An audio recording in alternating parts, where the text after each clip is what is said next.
Welcome to Let Me Fix This. Enjoy the video. In this video, I will explain how to remove a GTR front bumper.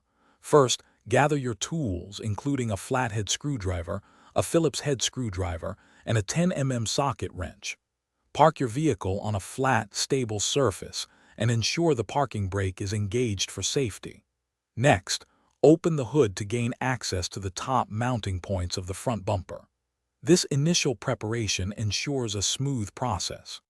Now, move to the underside of the car. You'll need to remove several plastic clips and screws securing the splash shield.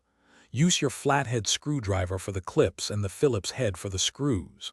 Next, turn your front wheels fully to one side to easily access the screws within the wheel well.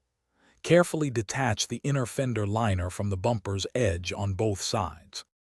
With the lower and side fasteners addressed, focus on the areas near the headlights. There are typically a few more screws or bolts securing the bumper in this region. Carefully remove these. Before attempting to pull the bumper off, disconnect any electrical connectors for components like fog lights or parking sensors. Double-check that all clips and bolts are completely unfastened to prevent damage.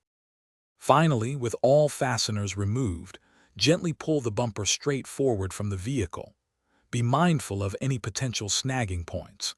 It's a good idea to have a soft blanket or mat on the ground to place the bumper on immediately, preventing any scratches or damage. If the bumper feels stuck, re-inspect for any overlooked clips or bolts before applying more force. Thanks for watching. If you found this helpful, don't forget to like and subscribe.